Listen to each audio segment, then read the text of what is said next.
I'm Richard Fyatt. Welcome to another of our Discover Kalamazoo historic walking tours. Today, our episode is called Shop Till You Drop in downtown Kalamazoo with Lynn Houghton, author, historian, and curator of the regional history collections at Western Michigan University.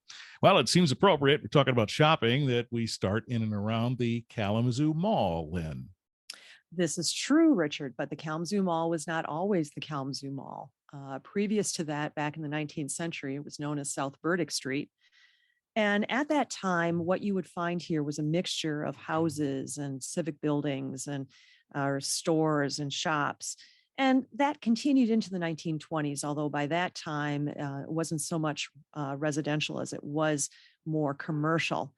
But by the 1950s, competition from suburban malls and other impacts of what was going on led the city to do something that had never been done before in the United States. And that was to produce the first downtown pedestrian mall that opened in August of 1959. Now, initially it was 2 blocks, but eventually it expanded to 4 blocks.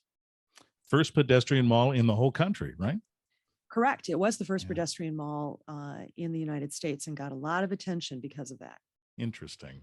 As you're perusing the Kalamazoo Mall, you'll notice Climb Kalamazoo. There's a little bit of history there. Well, it's a building that was built in the 1940s for a store, but the site itself goes in the 1850s. There was Fireman's Hall that was built there. It was one of our first civic buildings that came up around 1853. And it was the home primarily for our volunteer fire companies, but also was a place where there were a lot of events that happened. And next door to the south sat Corporation Hall, which was our village hall for many years and also had the fire departments located there. So this street was a little different than what it is today. And at the Kalamazoo Mall on West South Street, this is an area that was once known as the International Block. What does that mean?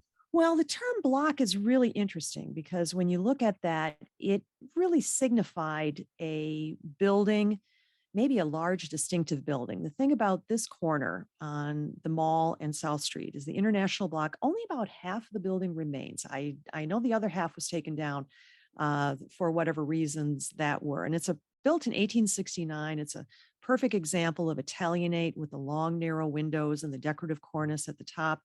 And it's a great example of what's been happening on the mall these days, where you have buildings being used not only for maybe retail at the bottom, but then we're seeing more and more residential coming back on those upper stores.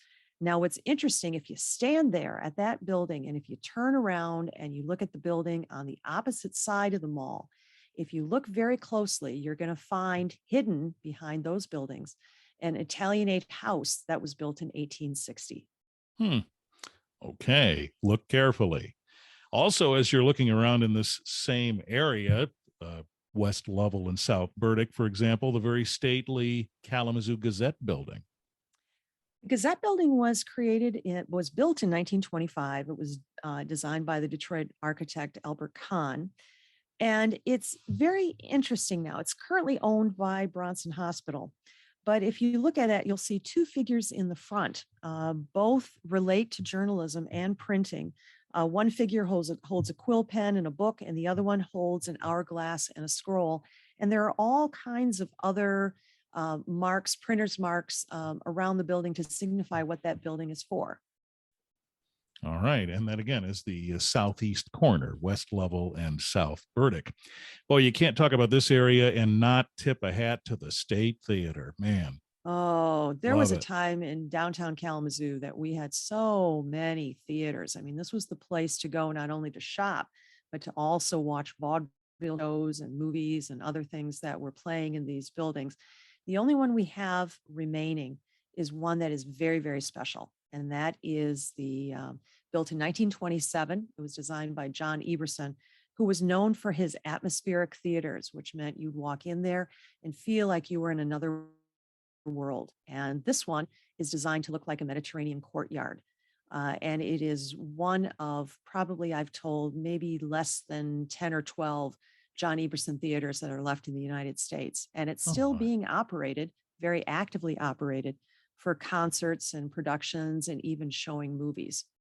One thing I would like to add is through the years, the mall has changed. And even though at one time 4 blocks were closed, probably about 20 years ago, a decision was made to update it a little bit.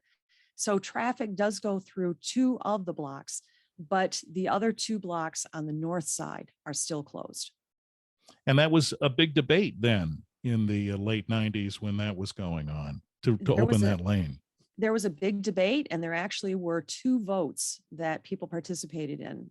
People felt very close and connected to their mall, and there were many who didn't want to see it opened up. All right. I'm Richard Pyatt. Be sure and check out our other Discover Kalamazoo Historic Walking Tour episodes and lots more at discoverkalamazoo.com. Also, watch for details there on Lynn's in-person, on-site historic walks as well. Thank you, Lynn Houghton.